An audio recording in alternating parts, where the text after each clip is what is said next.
Hello, ladies and gentlemen. You are listening to a brand new episode of The Local Lens, a podcast where we go inside one community's experience with the drug epidemic.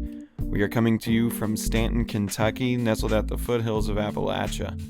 And this is a show where we go around our town and we sit down with people that all see the drug problem a little bit differently from each other.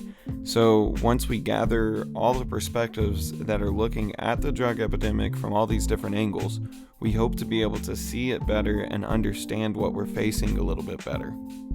So in today's episode, we had the opportunity to sit down with Dr. Kassis of Stanton Family Clinic. And we also brought in Dr. Julie Kennon of Mercy Health in Clay City. So these two dive into the science of what's happening in our brains with addiction, what are some of the chemical changes that take place, why is it so tricky to deal with, and then we take a close look at how people are dealing with it. What are some of the medical approaches to dealing with addiction? That's good enough for an intro. Let's go on and get into it. This is The Local Lens. I'm your host, Nate Brooks. This is a Powell County Cares project from the Powell County Health Department. These are our people, using our voices, telling our stories, because no one sees it like we do. I'm Dr. Kassis, Kassis. I'm an internist by training, so I carry also a subspecialty in addiction medicine.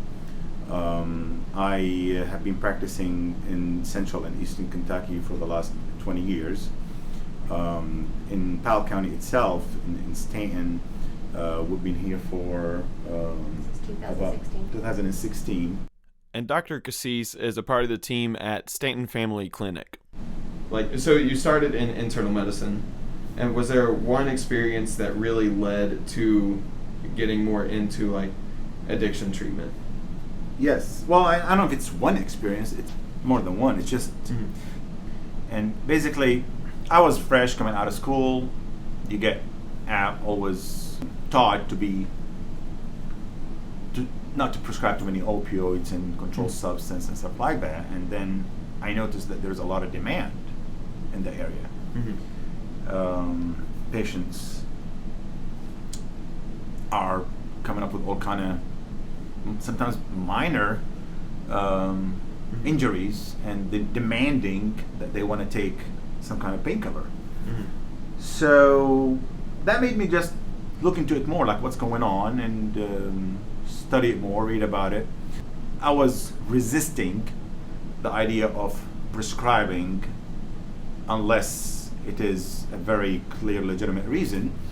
And then it was sometimes it could have led to some tension with the patient. Then I was like, let's talk about it. What's going on here? There's something not right.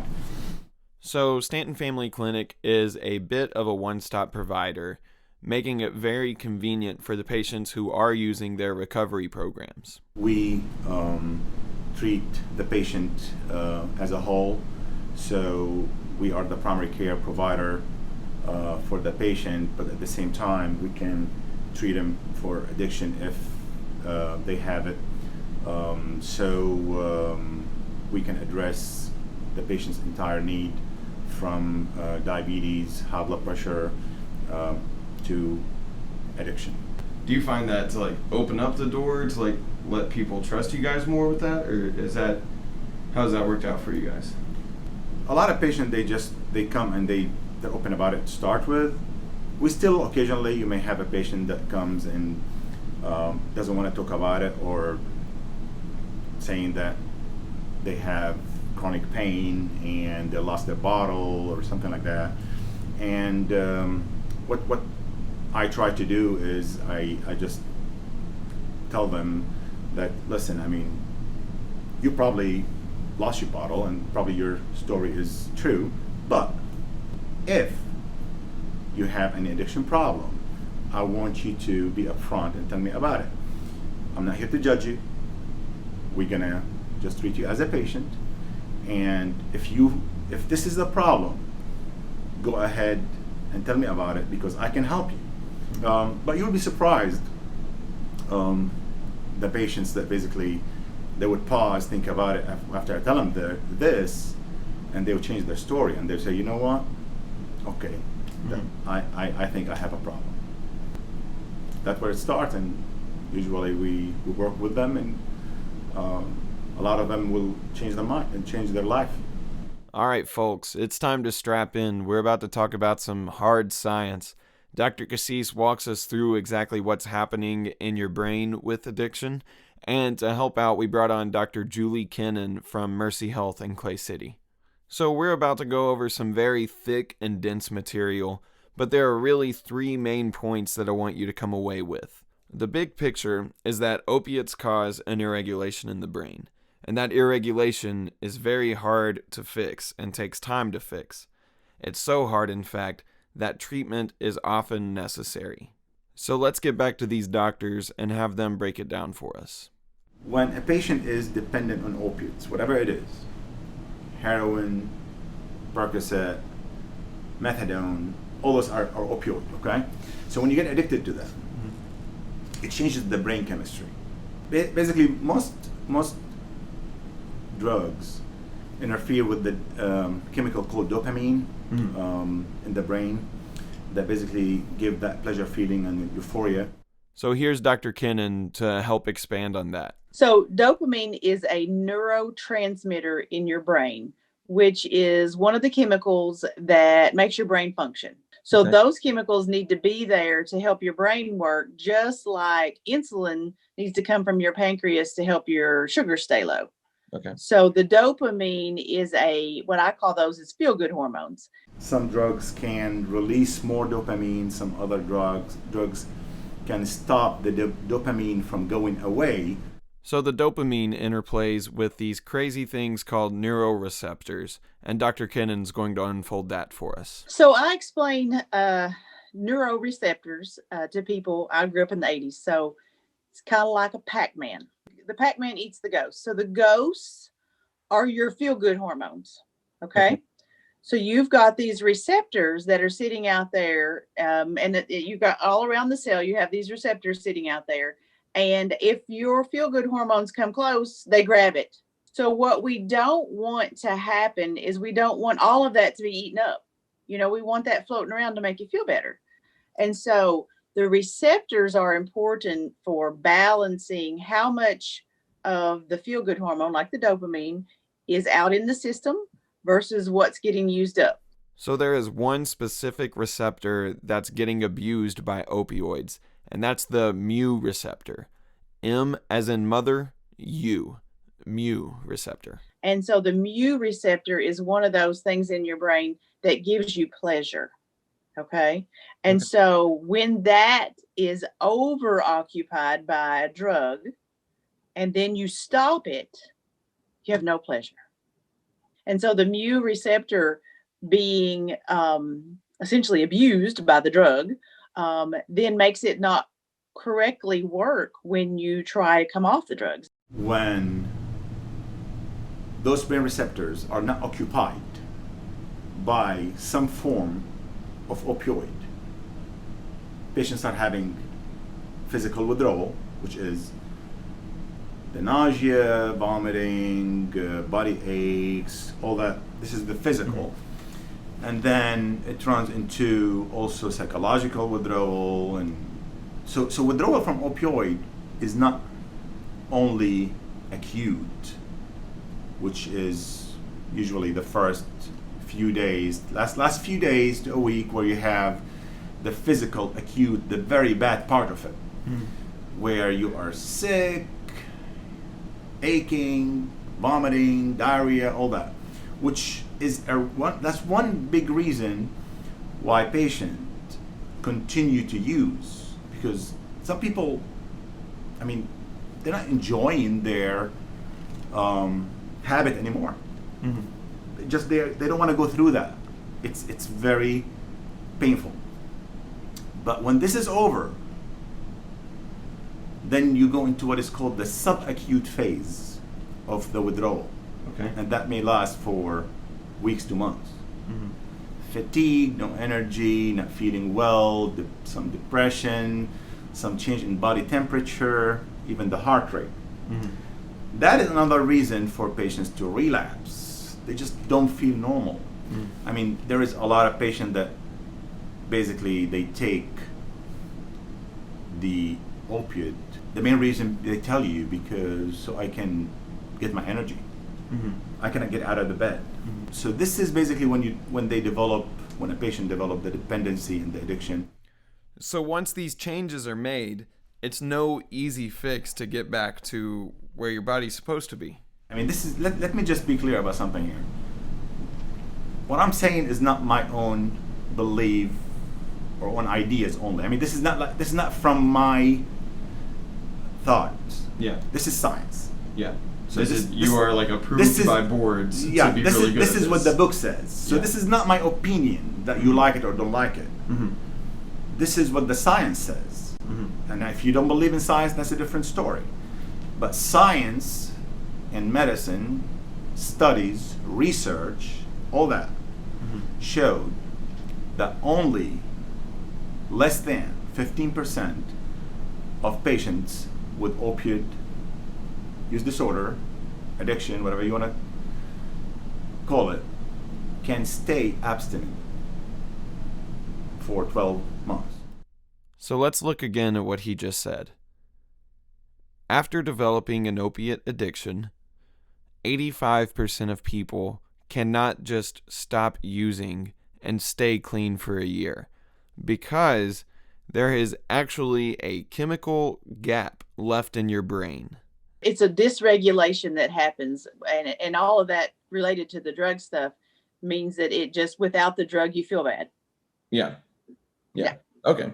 And you said like a craving is That's the way they kind of explain it. You know, I feel bad, and then as that kind of escalates, it's explained as a craving. And this is where it gets dangerous. The relapse is what happens when people turn back to that meth or heroin to fill that craving. But that's where overdose and death happens. All right. So let's take a step back now, take a deep breath, and look back at our big picture. Opiates cause an irregularity in our brains once they're introduced, essentially overloading our pleasure measures. Once that irregularity is caused, the fix takes time because you're trying to coax your brain back to normal. And treatment is essentially needed to help you get there. So for the next bit, we're going to focus on treatment options, specifically medical-assisted treatment, which is Dr. Kassis' specialty. Keep in mind what he said about this being science. He has been approved by so many people that make him a valid source on the subject.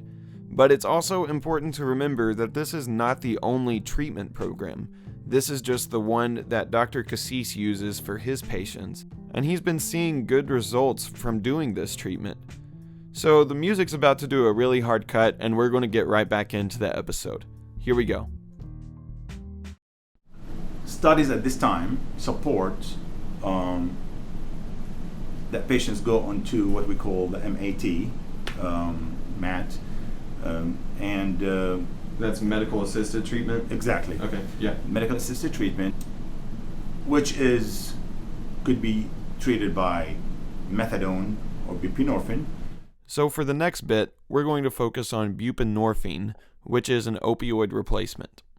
So the main reason is those opioid receptors in the brain are empty, and they're used to being occupied by some opiate there. The buprenorphine, this medicine, it is an opioid.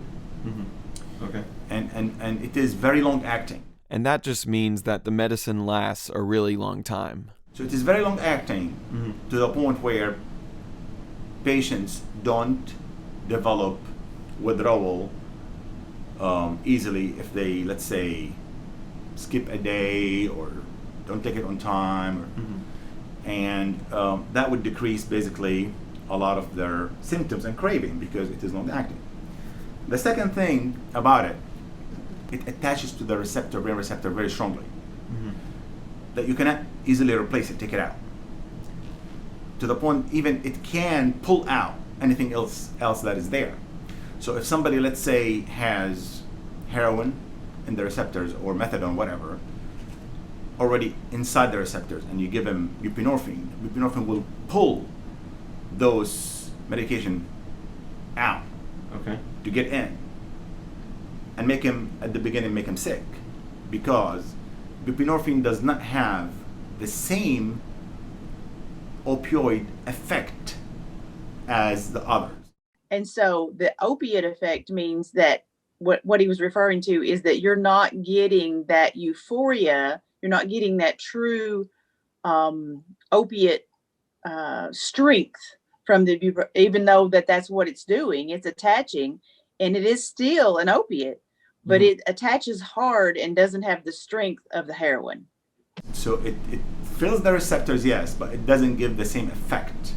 So buprenorphine currently is the best option we have. Patients can function normally. And like anything else, anything could be abused, of course. We know this. Mm-hmm. There are patients that go to the pain clinic and may abuse their medicine. There are patients that, so we cannot say it is bad because you have a small percentage of patients that may abuse it. So that's buprenorphine in a nutshell, but there are other medicines as well. There is another form of treatment that also, I don't want people to think that I'm only supportive of the MAT and the opioid replacement, but there's also another option, which is the Vivitrol injection. Vivitrol is basically a medicine that is not an opioid. Okay. It has no opioid effect, but it blocks the opioid brain receptors. Okay. So basically that receptor where heroin or whatever usually goes, this medicine will go there and block it. Okay. So if you take any opioid on the top, you don't feel it.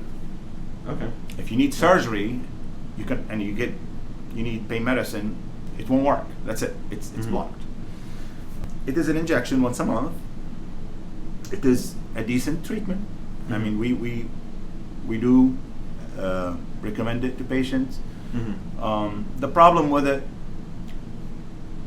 patients have to be off opioid for at least 7 to 10 days before they can get the injection. Okay. Otherwise, they will get sick. Yeah. Okay. They will get really physically sick because it's pulling out those opioid receptors from them. Yeah. So in order for patients to go through this, even with medicine, if you give them some medicine to ease their symptoms, mm-hmm. they don't want to experience that and go 7 to 10 days. Mm-hmm. Another problem is that some people, because it doesn't have no opioid effect, they still don't feel exactly normal. But no matter what medicine you're using, you should be in counseling too. Of course, it should be paired with behavioral therapy. It's very important. Counseling, the more the better, because the addiction has changed the way you think. Mm-hmm. It's a complex thing. And that leads really well into whether it's a disease or not. It seems like your argument would be like it just does so much changing your life that like it kind of gets out of your hands to deal with it a little bit. Oh, absolutely. Mm-hmm. The definition of addiction in the medical book is a primary brain chronic disease. But what exactly does it mean for it to be a chronic disease? So we look at chronic disease as things that we think are going to continue. And so the whole opiate addiction thing becomes chronic really fast because of how all that brain chemical stuff works. So don't think that you're out of the hook in a month, 2, 3, or a year. You always have to be basically cautious, continue with therapy, avoiding exposure, temptation. Mm-hmm. Congratulations, everybody. You've made it through science class. From here on out, we're just going to be focused on how people are reacting to Dr. Kassis' work. I was curious about how people were reacting to his treatment options and to his approach, whether that be from his patients' families, or just the public in general. So I asked Dr. Kassis, what are the questions that your team faces often, And what are some of the concerns that people have with this whole approach? But one of the argument I see on social media, or like, why should we taxpayer be paying for their treatment? Mm-hmm. You hear this, right? Yes. I mean, I've heard it a lot of times. I thought about asking you about this, like about payment, like. Yeah, like why? Well, here's my answer. All right. Like some people, they say, well, I mean, they knew when they used it first time that. All right, I mean, that's a decent argument. But how about smokers? Didn't they know that it can lead to heart attack and cancer? Mm-hmm. Why do we treat it? For the same reason. Why is it okay to treat somebody addicted to nicotine, smoking, and led to heart attack or lung cancer, but it's not okay to treat somebody, spend money on treating somebody else with addiction?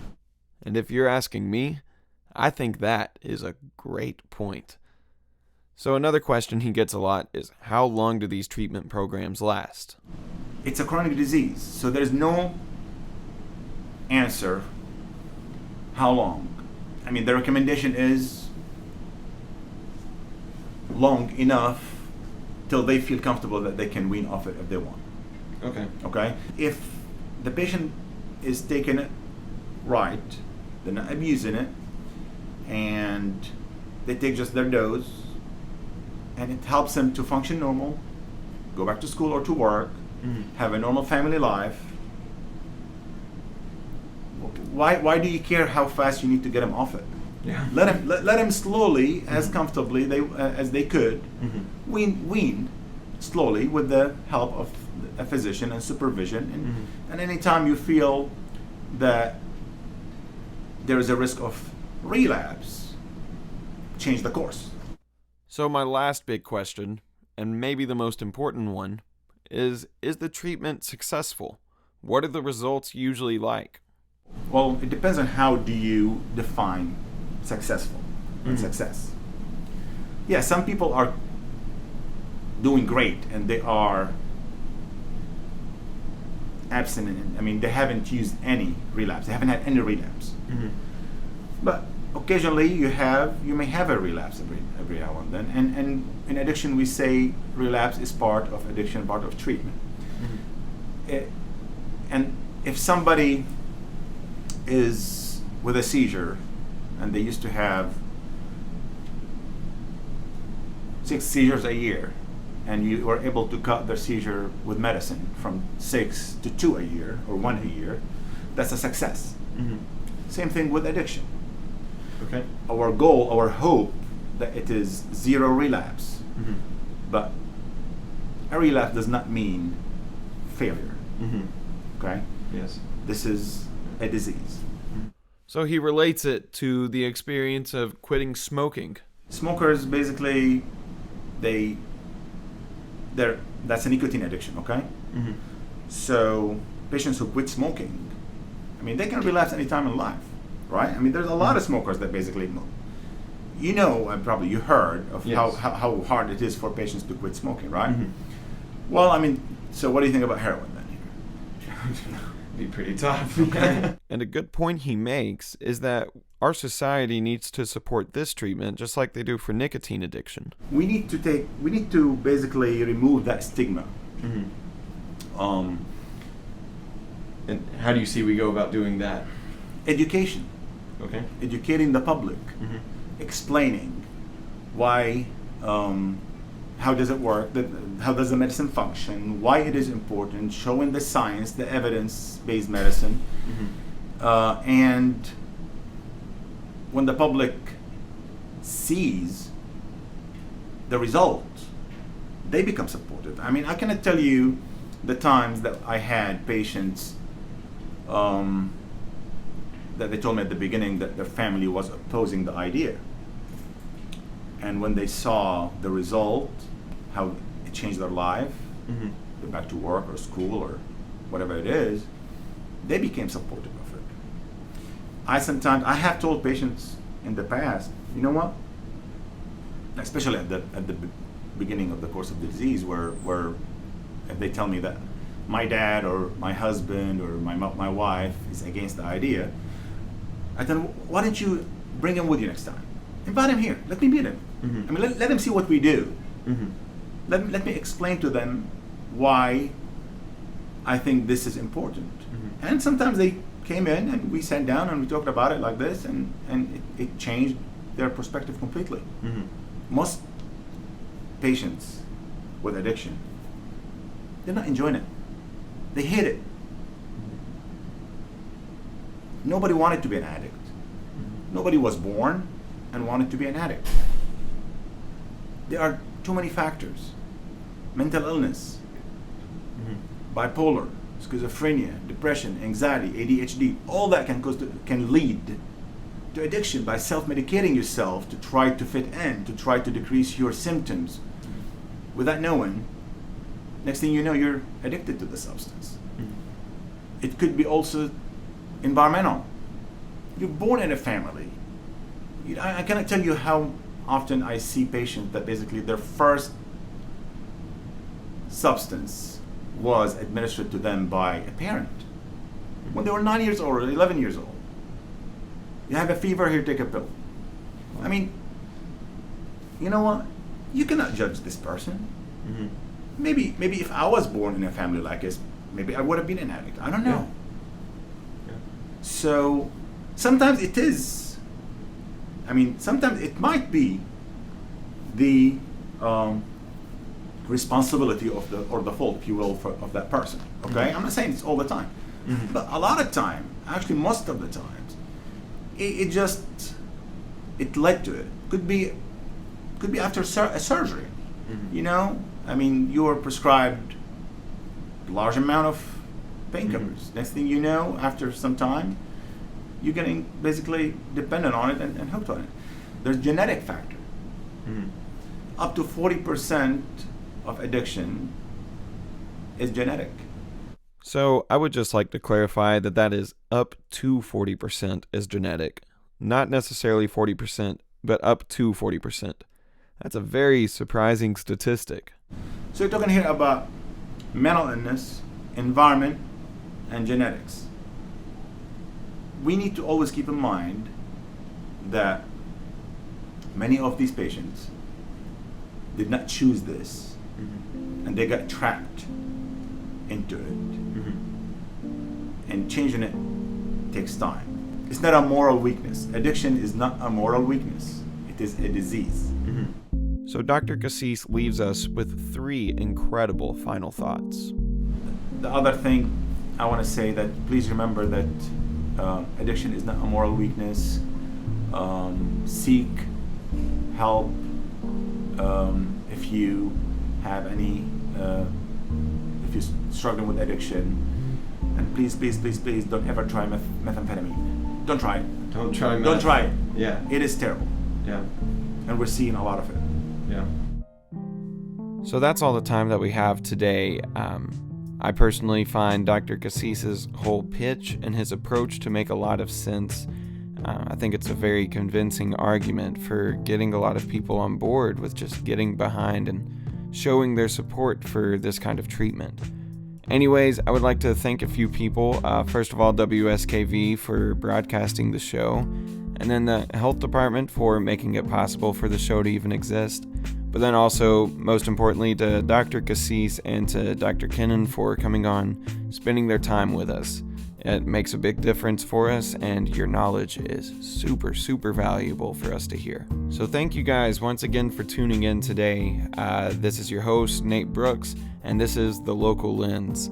These are our people, using our voices, telling our stories, because no one sees it like we do.